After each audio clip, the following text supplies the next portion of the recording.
All right. Good morning and a warm welcome, everybody. My name is Edward, and I have the pleasure to be hosting Innerate's webinar on how to build a successful pitch together with Jacopo. Before we move on, I would just like to excuse myself at the very beginning. Unfortunately, I'm facing some internet issues this morning, which means that I'm not able to put on my camera of an unstable connection. So my name is Edward, and I work for the European Business and Innovation Center Network, one of the implementing partners of the Innerate project. And I'll be your moderator for today's session. With this being said, I would like to quickly introduce the webinar interaction tool. For those of you who are not familiar with the GoToWebinar platform, it's extremely simple to use. Obviously, please remember that this is obviously an interactive session, so we look forward to a lively discussion. Please do feel free to send me all your questions, which you can do via the question box directly on your screen. We've received quite a lot of questions in advance, so please note that we will keep them and answer as many as possible during the Q&A session together with Jacopo. All right, moving on. Today's agenda, as always, we have a packed agenda, and we'll start off by introducing the Innerate project, after which we'll briefly look at some of the financing barriers that are in the European context. This will lead us to look at the solution that is provided by the Innerate platform. Once this is done, Jacopo will delve into his presentation on the do's and don'ts of a successful pitch, which will be followed by a dynamic question and answers. All right, great. I'm extremely pleased to introduce you to Jacopo Losso, the director of the European Business Angel Network, the leading network for business angels across Europe. As the EBAN director for more than 5 years, Jacopo possesses the outstanding knowledge of the European investment ecosystem. I would quickly like, maybe if I can ask Jacopo to introduce himself very quickly. Sure. Hi, Edward, and hi, everyone in the audience. Well, thanks, first of all, for inviting me today to present a bit what the world of business angel is expecting to hear when they come across a great entrepreneur with an outstanding idea. My name is Jacopo Losso. I'm an Italian by origin. I'm living in Brussels now since a little bit more than 5 years, heading up EBAN as the director of the secretariat, so basically as the CEO of the association. I've been, always fascinated by the world of entrepreneurs, and of course, coming from a finance background, I've also been always quite interested in the world of private equity investment and venture finance in particular. And I've joined EBAN basically to bring the best of these two worlds together. As a network, we stand basically in the middle of the innovation ecosystem, and a lot of the work that actually we do at EBAN has to do with getting entrepreneurs showcased in front of investor audiences, but also having entrepreneurs being mentored by business angels. And I'll be talking a lot more about all of this in a little bit in my presentation. But thanks again to the Innerate project and to EBN for inviting me this morning to speak with you. All right, well, thanks a lot, Jacopo. So moving on swiftly and introducing the Innerate project. Innerate is an EU project under the Horizon 2020 program. The main objective of the Innerate project is to really drive the move towards the development of an EU financing system in which innovative and tech-driven SMEs with high growth potential have easier access to the financing solutions required to scale and grow. And to do that, Innovate has developed a very interesting service platform that basically links, on the one hand, innovative SMEs with investors. And this is done through both an objective and forward technology and innovative rating methodology. So Innovate is being implemented by a total of 9 partners, which you may see on the slide. And the way I like to really describe Innovate, so for me, Innovate in short is Innovate brings innovation to finance and finance to innovation. And with this being said, let's look at some of the barriers to financing highly innovative SMEs in the European context. And when looking at these barriers, one of the main elements to consider is the capacity of investors to assess or rate disruptive and market-creating innovations. And the question is, why is that? So innovations, and this is especially true for innovations in high growth sectors, are characterized by technological, manufacturing, and market complexity. This can sometimes lead to the assessment of a specific innovation requiring both market expertise, but also an in-depth technology understanding. This can also sometimes result in some investors not necessarily undertaking these assessments, as sometimes they might lack some technological know-how and expertise, but also obviously there's an element of timing. It takes a significant amount of time to be able to assess a specific technology. So timing is one of those elements. Moving on. And looking at the second element to consider is data, and specifically data that sort of facilitates the assessments of a market potential and the risk involved with a specific innovation. As you all know nowadays, data related to a specific innovation can be sometimes very hard to find, costly to access, or simply just missing. As you all know as well, data is scattered across the internet. It comes in different formats, which makes it sometimes very tricky to examine and understand. Data also has restrictions or prices imposed on their use. And this is exactly where the Innovate project and platform tries to fill in this gap by tackling these barriers faced by both SMEs and investors. So our concept is very simple. We are developing a service platform that is aimed at supporting investors and lenders in order to screen and prioritize, and especially for financing innovative SMEs that have the potential to scale and grow. So if you're an innovative SME, the Innovate project can help you better understand the potentials and risk involved with your innovative solution. We can make your prospects clear to potential investors. We can rate your innovation easily, and we can support you by getting easier and faster access to some of the suitable financing solutions in order to grow and scale. All right, so we've looked at the financing barriers faced by SMEs. We've also looked at the solution that Innovate brings to the table. I'd like to move forward and delve into Jacopo's presentation. So Jacopo, I will stop sharing my screen if that's okay, and put you presenter. Okay. Let me just get this thing in full screen mode. Yeah. Great. Can you give me a signal if everything appears correct? Slides move? Yeah, everything's fine on my end. All right, guys. So, well, again, thanks for having me this morning to present to you a little bit of what we have learned over the years about entrepreneurs presenting themselves to investors. Today, I'll be walking you through a little bit who are business angels, what they expect in general to hear from you, the entrepreneurs.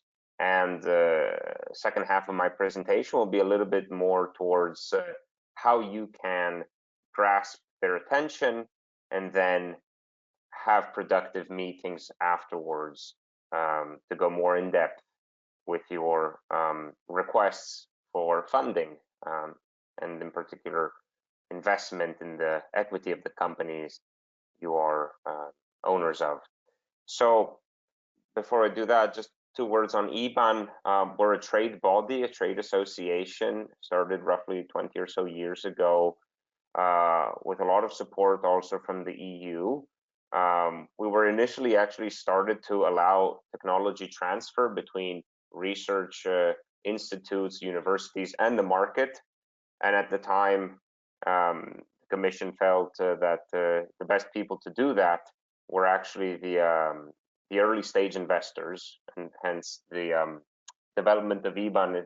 That's how the story came about. And from there, you know, in the late 90s, the ecosystem wasn't really existing too much in Europe when it comes to, in general, venture finance, but more importantly for business angel finance. And EBAN as an association is really involved in growing this movement of early stage investment. And we do that, you know, in a number of ways, by educating people, by doing events where we put people in touch, by showcasing good companies that come from our community, by doing research and advocacy, and so on.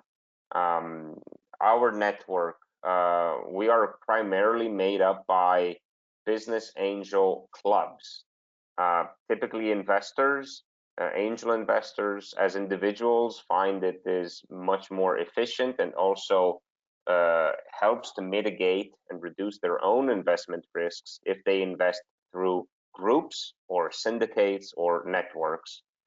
So typically around Europe, there's over 400 of them scattered all over the map. And these are effectively clubs where high net worth individuals typically go to on a periodic basis to check out some startups that are seeking for funding that are close, you know, to the network. And so usually angels are investing in groups of people that they find in these networks, in the companies that apply for investment from these clubs. This is the bulk of our membership. We do have also a series of other actors, as you can see there in the figure. Mainly it's the other early stage investors, what we define as the other early stage investors. So besides the angels, we also have certain VC funds that are investing in early stages of the company's life.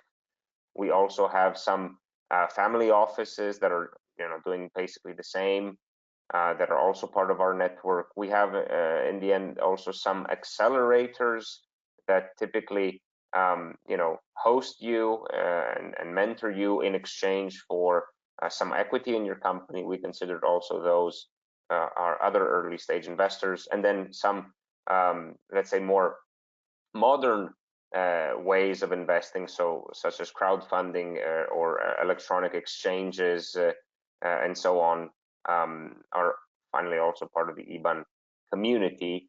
And then last but not least, we've just found that it is so much more beneficial for our network to also include the supporters of entrepreneurship.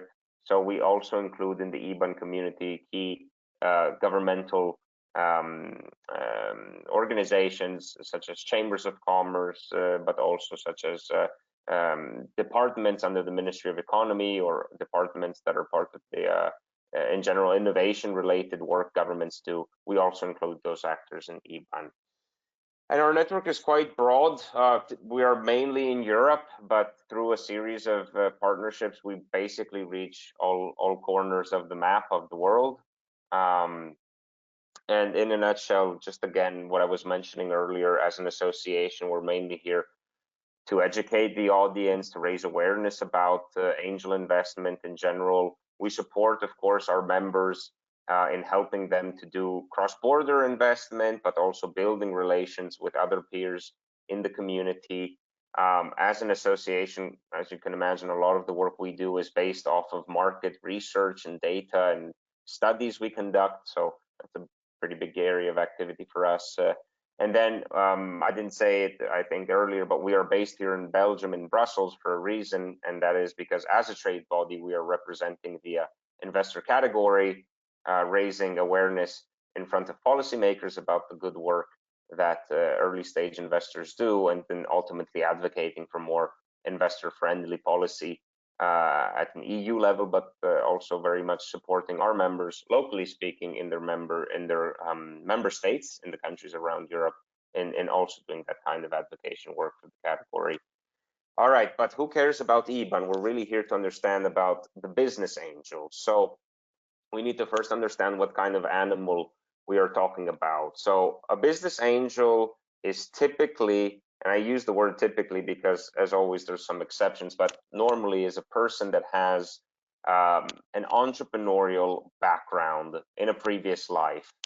So often entrepreneurs that do very well with their businesses exit because somebody else acquires them, or there's a change in the ownership and so on, or the entrepreneur sells his or her shares and moves on to do something else. Often that moving on to do something else is in fact becoming a business angel investor and helping, you know, ultimately to nurture the community of entrepreneurs that are close to you. So it's very much also a giving back something to the ecosystem as a successful entrepreneur. Obviously, not all of the angel investors that walk around the earth are exited entrepreneurs or have been entrepreneurs in a previous life, or maybe are still today part-time entrepreneurs. We often see actually many high-level corporate representatives that are maybe retiring, moving on to business angel investing as a next step in their life. The thing in common is that in general, both of these kind of profiles, whether they are an entrepreneur or somebody senior from a big company, they all have a lot of experience in building up businesses, in expanding to new markets, and in general have a lot of that baggage of knowledge that they bring to the table on top of their funding. Obviously, the business angels in that previous life have also developed quite an extensive network, and that network will actually become a very important asset as well that they bring to the table. So by network, I'm meaning possible clients that you could be doing business with as a startup. It could be networks that include advisors, special experts on certain topics. It could be just a lot of connections to great human resources the company may want to hire in a, you know, tomorrow. So in general, all of that past experience also comes with a lot of network connections that the individual brings with them. And then finally, of course, the sector and industry knowledge that the person has developed over their own personal experience in trading or doing business in a given industry. And so it's a lot more than just the money. It's money that will help you ultimately succeed. And you probably need at some point to have a very smart or strategic investor besides you, because as probably you all know, the data is a bit cruel in this industry, meaning that a lot of the startup businesses don't make it past their fifth year of life, and actually a lot, almost half of them basically fail within just the first couple of years of trading. So having someone that has a lot of experience and knowledge and funding to bring to the table is actually quite important. And we'll get a little bit to that later, but still some more words about the angels and where they fit in the big family of providers of finance, of capital. So probably you're not new to a lot of these terms used, but basically in a startup's life cycle, we define these more or less these three moments: the very early stage or the early stage, and then the later stages. By early stage, we mean when a company is literally just getting started. Maybe they have not even incorporated their legal entity yet. Maybe it's just a team of a few friends with a good idea, and they're, you know, committed to this idea and bringing it to the market. So typically in that stage, you don't really have a long list of providers of capital to choose from. There's obviously, you know, the 3 Fs, which I think many of you know, and probably some of you who have already tapped into those lines of finance. I would say those are good to have, you know, also supporting you financially, not necessarily though they are the right people to support you strategically. Hence, the angels, so which are, you know, basically the first kind of professional providers of funding you will find in the chain. And then, of course, the crowd. So, you know, there's different types of crowdfunding platforms, equity or reward, and so on, that are also providing capital to young businesses, such as the ones you are CEOs or founders of. And then last but not least, we call it capital. It's not investment, but it is nevertheless quite important. The world of grants.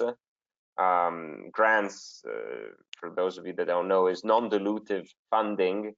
So money that is being given to you without asking for anything in exchange, shares or money back. It's money typically offered by public entities that want to support a given moment of your startup journey. Maybe it's to go from idea to prototype, or maybe it's to go from prototype to the market. But in general, there's a lot of grant money out there that is definitely something that you as an entrepreneur should consider to look at.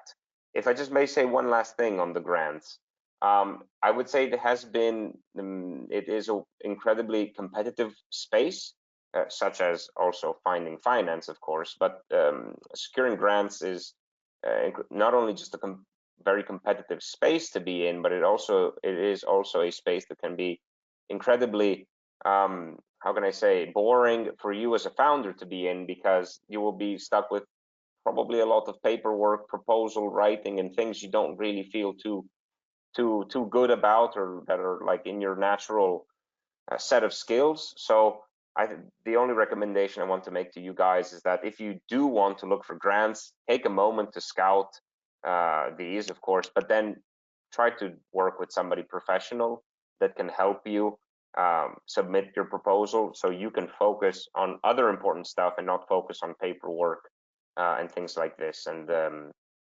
I'm sure that the Innovate network, but other projects and EBAN itself also can refer you to some great professionals that can write a nice proposal for some grant funding. Moving on to the second level, the early stage. Again, the angels, you find more and more of them in this moment. Accelerators, I talked about them just earlier, but accelerators usually are incubating you in their programs, accelerating the development of the ideas you want to put into place, providing you also mentoring, providing you also a series of other really important services. And they typically ask for something in exchange, and usually they give you also a little bit of funding and want in exchange some of your shares, some shares in your business. So that is also very recurring kind of actor to go and get funding from. More grants, more larger size often. And then you start to find the early stage venture capital investors also into this space. I'll talk about them in just a moment. Finally, in the late stages, when your company is growing a lot in terms of revenue, in terms of clients, and you're probably needing now a lot more money to internationalize your business, to hire hundreds of more people, to open up branches and offices around the world, and so on. There are other types of providers or finance that typically will sign very big checks or even acquire you, such as corporations, for example, that may see in your startup something of incredibly important and strategic value, so they would acquire you. And then ultimately the stock market, so the public market, where you can list your company and have your shares floated on the exchange. This is a little bit where these different actors show up. So as I was saying, there's different moments in the startup's life cycle, starting from the left, going to the right is the time, and then on the vertical axis, the amount of capital. So you will see that basically the earlier you are, the more risky you typically are, and the less amount of funders there is available for you. And then as slowly the level of risk in the company that you are running diminishes, you will find more and more people able to accept that kind of risk reward trade-off and invest in you. What's interesting to see is probably the blue line as well. So sales, you can see a lot of people, the angels, the early stage venture capital, of course, the grant money and the friends and fools, are all ready to invest in you despite you not having yet one single euro of sales. So you're not revenue generating yet. So that's just to tell the audience that you don't need to be generating sales in order to attract interest. Let's talk about the VCs and the other early stage investors. In comparison to the business angel, there's a photo of money, and that's really the key differentiating element between these two actors. So the angels are investing their own capital that they've accumulated in life as entrepreneurs in the previous life or whatever other jobs they were doing. And so it's their money that they're investing into you. And basically everybody else, from the venture capital investors to the other kinds of providers of funding, are investing on behalf of somebody else.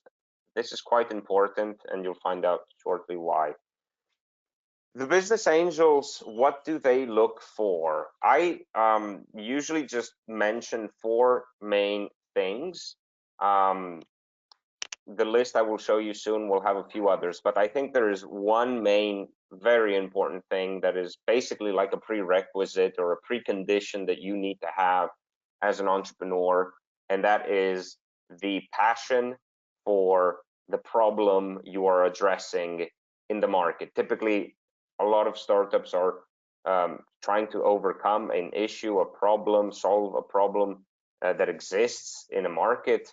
The passion that you have for this industry or for this issue that you're trying to solve is key to communicate to the investors, because ultimately there will be a lot of moments in the journey where you may feel that what you are doing is not making any sense, that you're lost, that there's no results coming yet for all the hard work you've put in. Being extremely passionate and committed about the problem you're trying to solve will ultimately help you go over and hop over those obstacles and barriers. And so, and the investors know that. And if you're good at communicating this, I think already you will catch people's interest. But of course, there's other things that investors are looking for. They're looking for great teams of people that have complementary skills, that are already to some extent used to working well together. I know maybe for some of you, work experience is only just starting, but anyways, if within your co-founders and within your team you have a nice mix of people that you've already worked with or you've been friends with for ages, and so there's a solid relationship between you, and there's a lot of complementation in terms of what you both or what people in the team know how to do. That is really important. That also transpires. And then there's 2 other points that investors love to see. One is what you're doing, in which market you are in. So investors typically like to see startups that are in markets that are growing markets that are developing and becoming larger and larger year by year. Why? Because hopefully you, with your business, will be capturing a part of that growing market. And this means that hopefully we will also be seeing growing revenues come from your company as a result of this.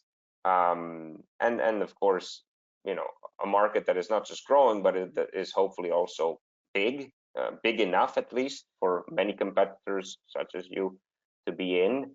And ultimately the investors are looking for that kind of market development as well. And then last but not least,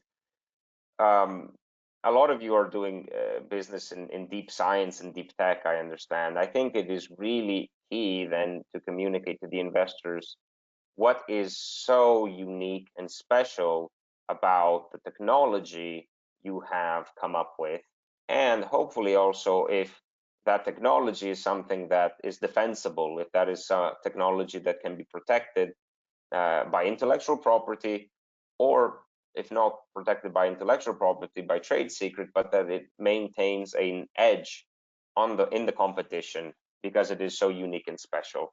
But now the list. So on top of the things I mentioned to you about the skills, about the technology, about the market, investors are really in it because they are hoping to make a good return on their investment in you. It's not going to be a massive equity investment they make in you, probably a couple of hundreds of thousands of euros, but they do want to, make a reasonably decent return in time, and hopefully within 5 or 10 years. The point that I mentioned earlier about the money and the angels investing their own and other providers of capitals investing on behalf of others is that when you're investing your own money, you don't really need to report back to anyone else. Well, maybe, okay, at home there might be somebody a little bit upset with you if you're an angel investor investing a lot of money in startups instead of, I don't know, repairing the kitchen sink or something that doesn't work in the house. But long story short, nobody is on your back as an angel investor. It's your money, it's your investment decision. You can be basically patient. That isn't always the case when you're investing on behalf of other people.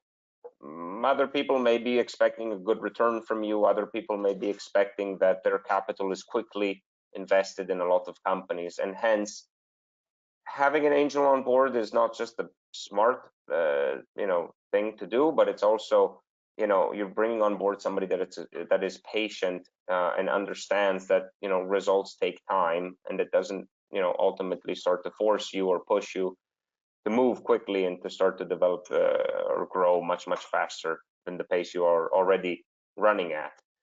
And then ultimately, I was saying before, there are people that are doing this activity also to give back, to be involved in the entrepreneurial community. So that is ultimately also a reason why they want to invest in you. They think they can help you in practical manner, maybe in introducing you to somebody, maybe working with you on a few key areas that you're stuck on, but they do really want to be hands-on and involved, and that's really what they're bringing to the table. The others, of course, are great, and sooner or later you will be, if you are successful, you will be seeing other providers of capital. But just keep in mind that what I said earlier, they're investing on behalf of somebody else, and so they're coming on board with a whole list of other incentives and objectives to reach that may not always go hand in hand with you. So that is a real big takeaway, I think, from this slide. Moving along, I put a slide here about impact investing simply because it is increasingly becoming an area where a lot of angels and other providers of finance are getting involved in. We know about a lot of huge societal and environmental issues that the world faces. These are, let's not be naive. These are the most important problems to some extent that we face as humanity, and capital is starting to wake up and also see that. And hence, we are seeing also at EBAN a lot more angel investing going into impact-related startups. Here, the logics don't fundamentally change. The investors are still looking to make good returns on the investment. They're still looking for great teams. They're still looking for great markets and so on. But they want to see businesses that are incorporating in their mission, fundamentally, a societal or environmental challenge that they want to tackle. And that is what will ultimately motivate them to invest in you. And I underline here the two words businesses, because they're not investing in a charity or a foundation or something like this. They're investing in an enterprise that is going to be profitable, all while producing something good for society and the planet, meaning that this producing something good needs to be also something they can measure, and something that you need to also measure in order to catch this kind of investors' attention. I wanted just to spend a few words on this because we're very confident at EBAN that impact is going to increasingly become a decision-making factor when startups look at when investors look at startups. Okay, pros and cons. Already touched upon these earlier, but you can imagine them. Let's start with the positives first. Money will ultimately accelerate your growth. It's like jet fuel in your business. And angels on top of the money are, remember, bringing some other good things as well. So the experiences and the network connections. And this ultimately should reassure you and give you a bit more peace of mind, so to say, to focus on the business. All right, the sometimes negative things that happen, and I'll also tell you a few things about how you can avoid some of these things to happen later. But obviously, when you bring new capital on board as equity investors, it means that you, the entrepreneur and founder, will increasingly become a smaller owner of your business. That's natural. That's something you should be anyways always prepared to do.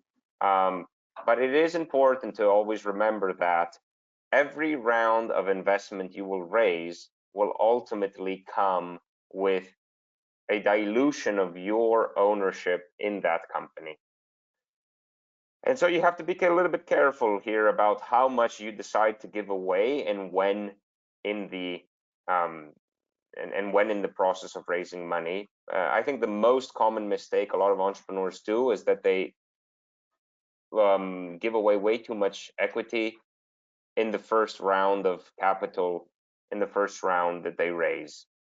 In some cases, they even give up control of the company because the investor says that they're only going to invest in under those terms. So whether it be a good or bad decision for you, that's your decision to make. But just keep in mind that as time will go by, you will increasingly be diluted in your business. So if at a certain point you want to be still owner of your company, which is floated on the NASDAQ or something like this, you have to make sure you pay close attention to how much equity you're giving away every time.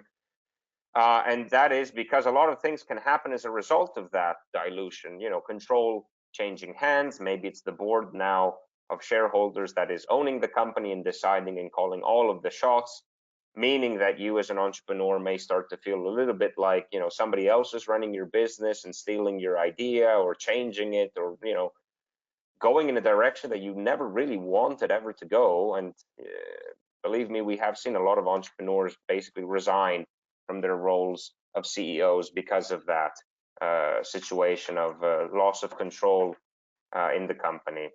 Obviously, investors sometimes also like to have a say in what happens and what gets done. So you have to be careful about what kind of people you bring on board.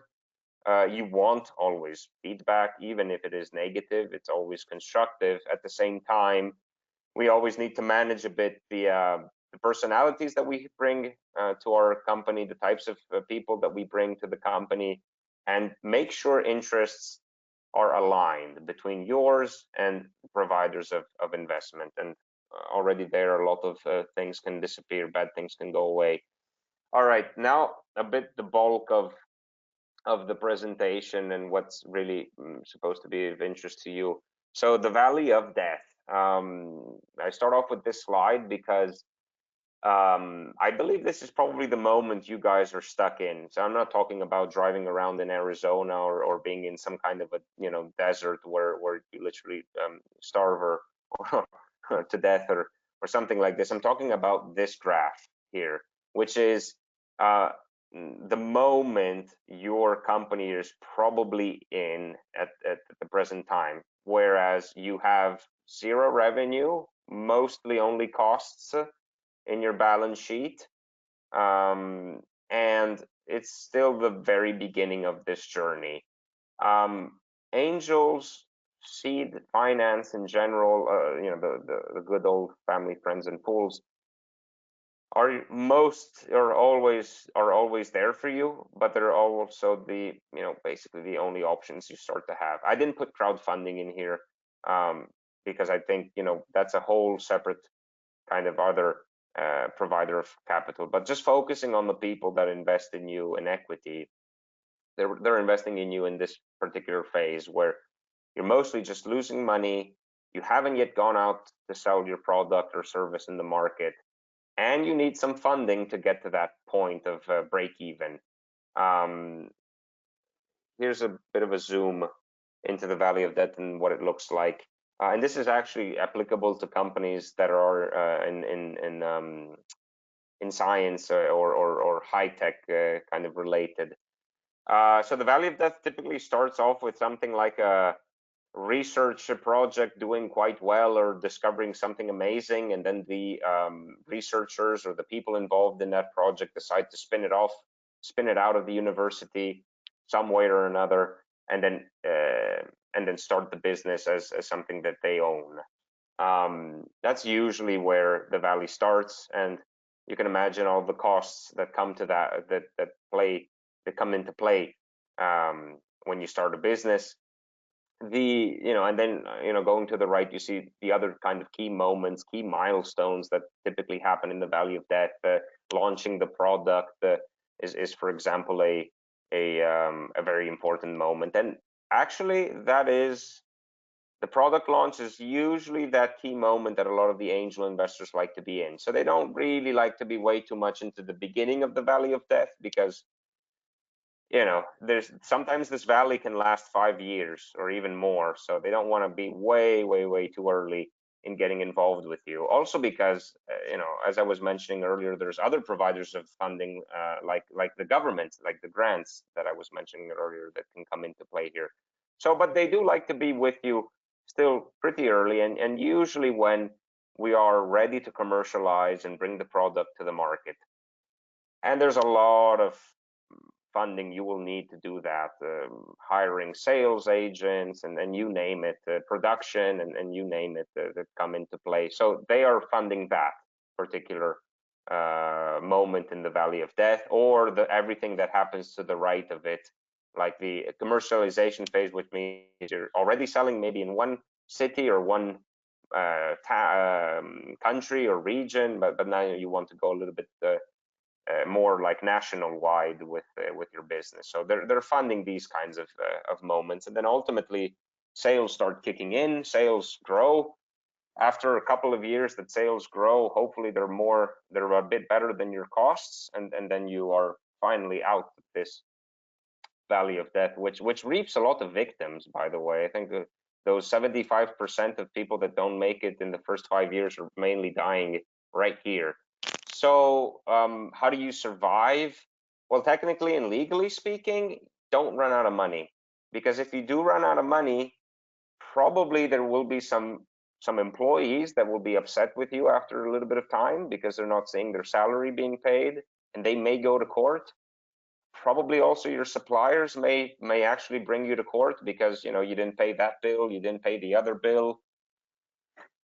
So when you go into court and the judge ultimately decides that there's nothing else to do with you but to close you down, that is when there's no way back. There's absolutely no chance of doing anything anymore, at least in many parts of Europe, where the legal framework doesn't really allow you to revamp and start again. So just make sure you don't run out of money, and cut costs and cash and manage that cash. Okay, the angel investors and what they're expecting to hear from you. It's not in this order, but I'm presenting it in this way because this is the also often the order of what will be in your slide in your presentation. So the problem, be passionate also when you explain it. It will help you go a long way. Obviously people want to understand, great, now that you want to solve this problem, how will you solve it with your company? So they want to hear the venture concept, meaning how you will tackle this issue, and then how this concept will be financially sustainable and ultimately viable as a business. So clearly defining your customers is also something very key. So please do take a moment to identify in the market the types of people you want to target, the types of people you want to target first. Maybe your customers are individuals, maybe your customers are organizations. It depends what kind of business model you have, if it's B2B, B2C. But long story short, just make sure you identify these and put some names on them if they're corporations. People like to see that you have lots of clarity in your head. Then the team is so important, not just because it's a group of really passionate people, but also because it's a group of really skilled people that can work together well. So try to communicate a bit your skill set, your past experience in working together as well. Another thing angels like to see in the team, but this varies, so I mean, it's not a rule that applies to all, but they don't like to see one-person teams. One man band or one lady band, it doesn't make a big concert in the end usually. So at some point you will need to start having some co-founders. If you're just one person, go find maybe a complementary figure that can help you. Maybe it's a salesperson that you're missing, or maybe it's a really good tech person that you're missing. But if you're alone, it's not a good sign in your venture. You should try to work on that. If you're 2 people or 3 people, that's actually quite good. Three co-founder teams is good, and they remember always nice to see if they're complementary in terms of skill sets. So not 3 salespeople or 3 identical profiles as the co-founding team, but hopefully mixing it up a bit. If it's more than 3 people, for some investors, this can become a problem, simply because you as founders will have at some point along the journey a lot of different ideas.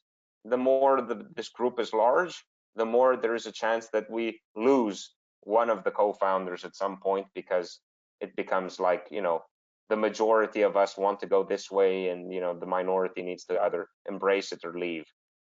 The angels don't like, and no investor likes it, when parts of the co-founding team starts falling apart. So anyways, the team, really take as much time to present it and to explain it as you can, because investors are ultimately investing in you guys as a team.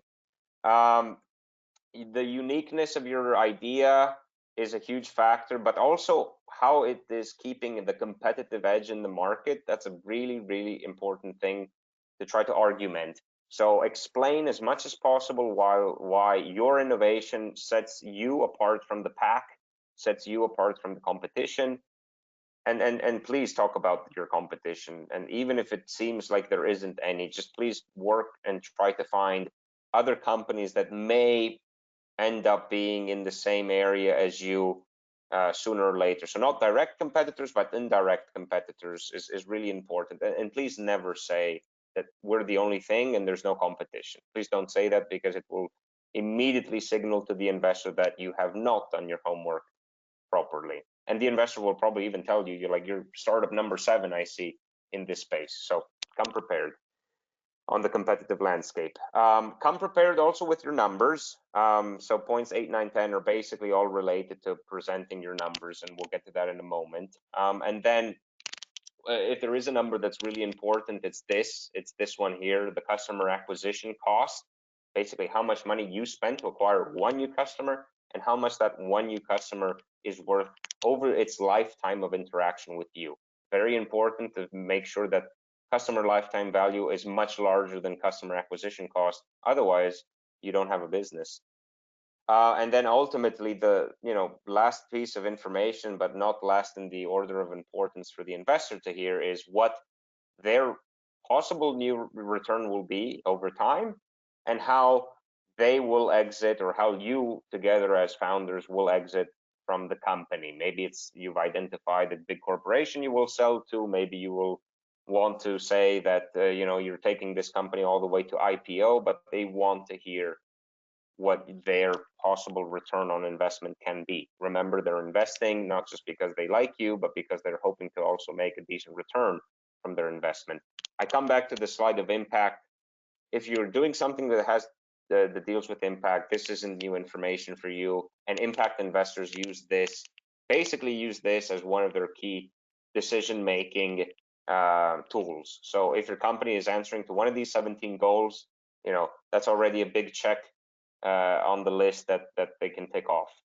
And just moving along, the elevator pitch is basically the first kind of meeting you may have with an investor. Maybe it's on stage, or maybe you bump into somebody at an event, and you need to capture their attention. So please work on your elevator pitch, basically by making it short and sweet, because if it says in that 1 or 2 minute all of the main kind of hooks and things that people want to hear, you got the investor's attention, and they will ask you to come to another meeting, probably a much longer meeting where they will go in depth and learn more about you.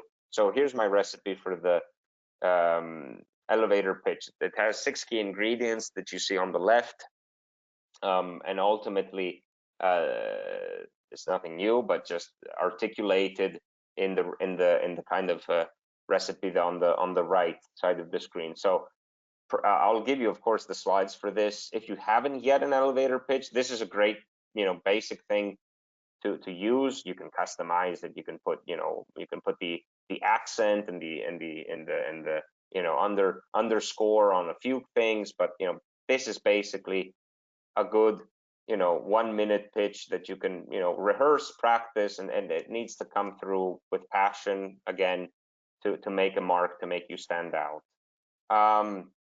Now the second meeting is really the real game changer meeting. So once you got the the investor's interest with that short pitch, they will ask you for another meeting. And so here's the key stuff that you need to know for that second meeting.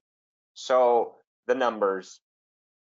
Try to do some work on your business plan, and try to fill it with the right assumptions that you have come up with, and try to explain to some extent how you're calculating your figures and really what's driving these figures, the assumptions, the underlying assumptions. I think it will be important that when you do produce your numbers and expectations, you're really focusing very much your arguments around these key assumptions, like for example, how many clients you will have in year 1 and year 2.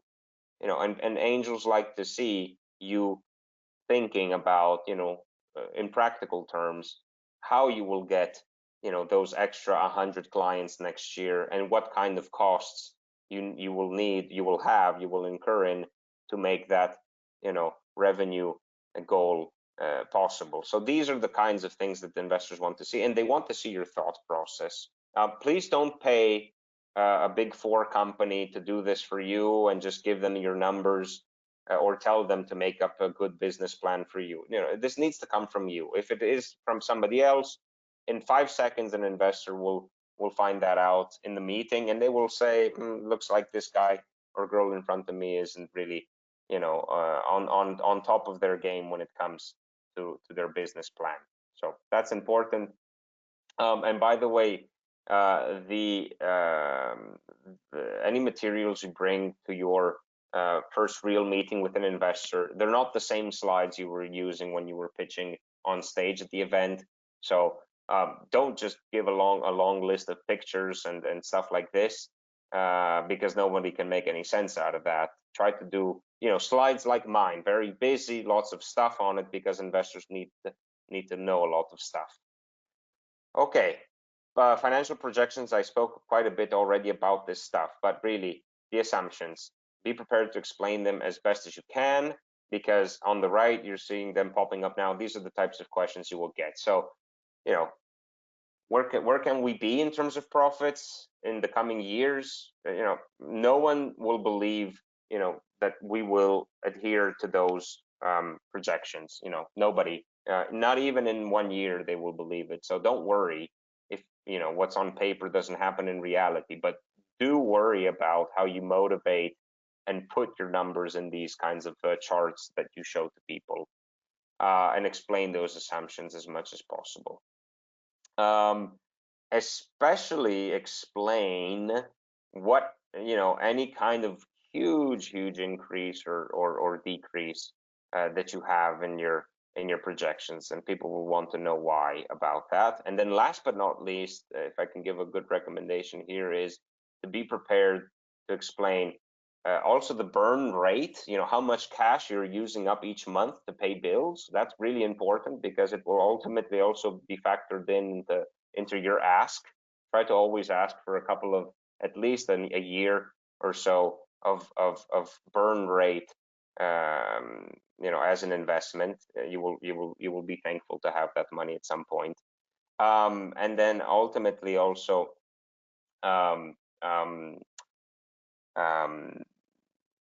Yes, ultimately also make sure that you again are stressing these bottom up assumptions when you do build your business model. Meaning, if you want to talk about new customers you will be acquiring, don't do the top-down approach where you say, this is €1 billion market. I'm sure I will capture 5% of it in year one and have these sales. Don't do that way. Talk about customers you will acquire, how much money each customer is going to generate for you, that customer cost of acquisition and the customer lifetime value, all of these things, rehearse them and practice them. Okay, and these are again some more questions that come up, but in general, all points that I've more or less touched with you. I like to always recommend to get to know the person on the other side of the table. Lots of investors write, like for example, Peter, who's our former EBAN president, he has a nice website where he talks all about the things he likes to invest in. Study the investor, study their portfolio, and understand if there's any companies in that portfolio that look similar to you, or that you want to be presenting yourself to an investor that is already knowledgeable about your area and so on. So do your background check. And I like to also suggest that sometimes you pick up the phone and you start to call the founders of these other businesses and ask them, how is this angel investor? How has he or she been with you over the past years? Have they helped? Have they been really a big pain in the neck all the time? Try to get some insights on the other person on the other side of the table. Here's what needs to be in your slides. It can be more than 12 slides, but let's say that a good 10 to 12 slide deck is really important to have as a kind of like as a business card when you send it around to investors. So this is the deck that you can send upfront to the investor by email. So it comes with, of course, the usual things you're expecting. I just like to maybe underline a few things. The market, slide 5, or what could be slide 5, it doesn't matter what the order is, but like the market size and growth and the competitive landscape, super important. Do your homework on that, because the last thing you want to do is the investor to pull up a search on Google and in 5 minutes tell you like all of these 10 different people or companies that are competing with you, where did they go? So do those two really, really well. Do your numbers, as I stressed a lot earlier, really well, but really make sure that the passion and the team also comes through strong. It can be in the beginning or it can be at the end, but just take a lot of time to argument who's behind this business idea. And here's why angels don't invest. This is a study we've done. It's basically because you don't have a market. Market traction, if you can prove it somehow, is great. That's a lot of the times impossible for pre-revenue companies. But if you're a B2C company, business to customer company, why not try out to do an equity reward crowdfunding campaign just to show that you have a lot of interested people in the market? Or if you're a B2B company, why don't you go around and say, like, we've given some samples, some prototypes and samples to some companies, and we got some letters of interest that they will want to purchase this tomorrow if it's available, and so on. So like these two things, market not really proven, and also other competitors there that are crowding you out, those are the two big reasons why people don't invest. And then right after, followed by the entrepreneur and team skills. And then there's a bunch of other reasons why they don't invest, but really the also your valuation not being really making any sense. But if you see the list, it's like market, team, those two things, if they don't work, you're not going to be getting any investment from anyone. If you're doing anything in social, unfortunately, some investors are not the right people to talk to. So just make sure that the investors you speak with are impact investing, because a lot of others that think they are impact investing are really in there to I don't know, greenwash, or I don't know, just have a nicer kind of appearance and a reputation in the market. But ultimately, the people that don't invest in social startups are those that are not really impact investors, and they therefore feel that they're not going to be making a good return. Actually, the reason why a lot of impact investors don't invest is that they don't think they have that you're solving really the problem or measuring it in the right way. Anyways, investors close to you. I think this is my last slide. There are loads of them. You know, on our EBAN website, you can find a database of at least the ones we have in our community. Probably a lot of investors are going to be going to a big event that is happening in your hometown or in your city or in your neighborhood. It doesn't matter, but you know, there's usually at these startup events also lots of investors running around. Typically, a lot of investors also hover and are rotating and are circulating around the acceleration and incubation communities. So check that out, or just, you know, literally, you know, a Google search can help. You will probably find is like a database online, like a dealroom.co website, or like a Crunchbase website, or some other kind of database that can tell you, hey, you know, these are investors in your hometown. Gast, for example, is another one. There's loads of other websites that you can look at. Okay, I did take a little bit more time than expected, but I can stick around with you a little bit longer. So if we have any questions, I don't know if any, or if you want me to go back and explain something, I'm all yours for maybe like another 10 minutes. All right. Well, many thanks, Jacopo, for this really fantastic presentation. I'm sure a lot of people really appreciated receiving all these tips and session. I'd like to apologize again. I have a very bad connection today, so unfortunately I'm not able to show my camera today. So I'm obviously conscious of timing, so let's try and have another Q&A for around 9 minutes. Thanks a lot, Jacopo, for being available. We received the first questions from Kostas, who's saying that, you know, really appreciated your presentation, and who's asking, are there any quantitative or qualitative indicators that business angels investigate to support their investment decision? Are there any tools that can maybe support their decision making? Okay, I mean, tools to support the decision making.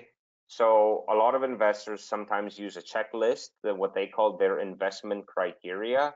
That checklist can be very different from investor to investor, and it's typically based off of like a personal experience. If you're asking more like on the quantitative side, do they do some kind of math calculation and understand, you know, based on this multiplied by that divided by this, I will invest or not? They get to that point when they start discussing with you the valuation of your company related to the amount of ownership and shares they will get as a result of investment in you. So, for example, you will say, I'm looking for 100,000 euro investment, 100,000 euros investment. And maybe in your head, you already have a figure and say, man, that's an exchange of 10% of my business. So that means that your company is valued today at something like 1 million euros, and you're accepting 100,000 euros of investment, and you will give 10% of shares to that investor. That investor may say, I want 20% if you're already valuing yourself at 1 million, simply because they in their own head, the investor is thinking that I hope to maybe make 5 times, 10 times the investment I made.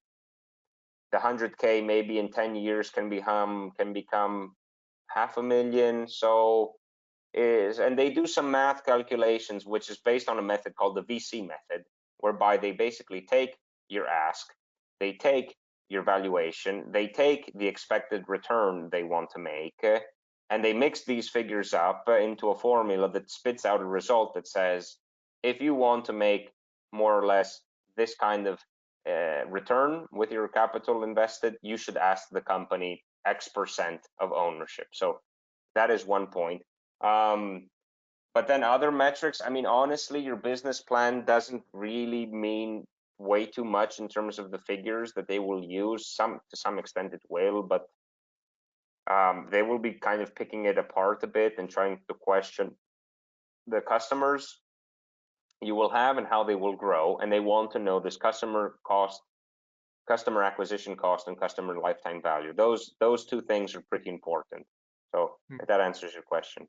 Thanks a lot. And just to add on to that, I think this is exactly where the Innerate project can tap into. in support of the decision-making process of business angels, because as a company, if you register on the Innovate platform, you're invited to do a pre-screening where you have to upload quite a lot of data, but also you're invited to do a deep assessment together with an expert in the field in which you operate.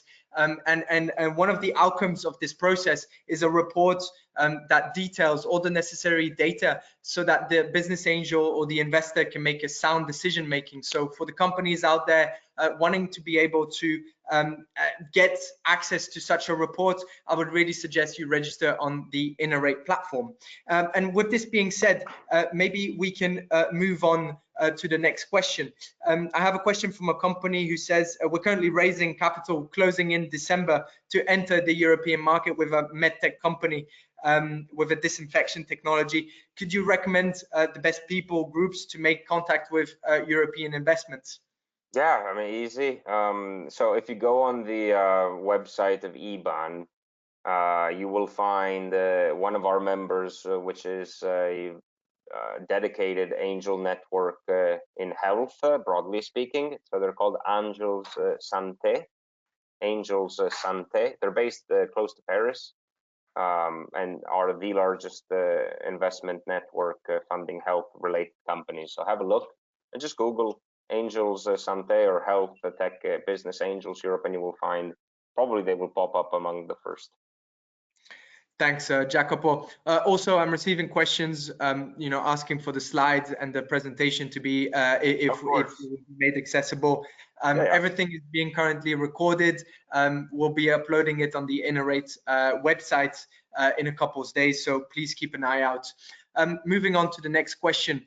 Great stuff, Jacopo. Some investors like to see really polished slides with good graphics, etc. Others say it's an indication that the startup is too focused on appearance via substance. What's your view on this? It's always good to be presenting yourself properly. I mean, you know that first impressions are always the ones that tend to last or to get kind of in the back of your head stuck for longer. So it's like showing up to an important meeting in your pajama, in the sense if you send an investor a slide deck which is a complete mess, it's not going to look great. Lots of investors go beyond that, by all means. I mean, we know that maybe the presentation skills may not be the best, so they look at the substance. In my opinion, they value the substance a lot more than the presentation.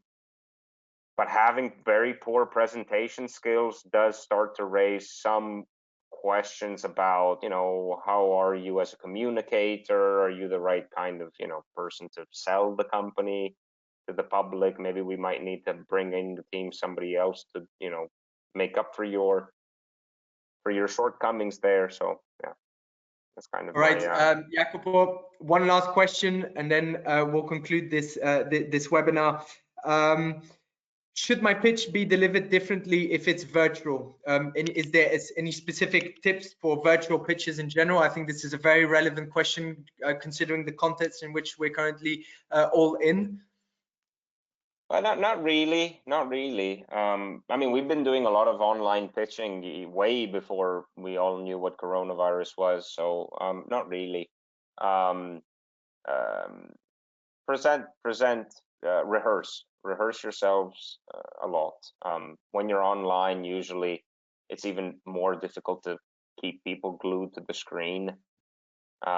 So rehearse your presentation, try to keep the momentum going, put some nice photos in your slides. Why not? I mean, it helps every now and then to wake people in the audience up again. The challenge is going to be having your passion come through also online. Turn on your webcam, put on a nice smiling face, and that can help a lot. But I think you just make sure you keep, you stay on time. You stay on time with your pitch. It comes through nice and clear, nice and, go slow. Don't speak way too fast. These kinds of things that you should remember. Online, sometimes it's a little bit more tricky to do it, but it's not like massively different. All right, and also make sure you have a stable internet connection. I think that's the right way. All right, so this concludes our webinar today. Many thanks, Jacopo, for this fantastic webinar. Also, thank you to all the participants for joining. As I mentioned previously, the webinar will be accessible via the Innerate website, so please keep an eye out and follow us on social media. If you appreciated this webinar, we have many more investment readiness workshops and webinars that will come, so please keep an eye out. Many thanks to everyone and all the best for the rest of the day. Bye guys, thanks. Cheers. Bye. Bye.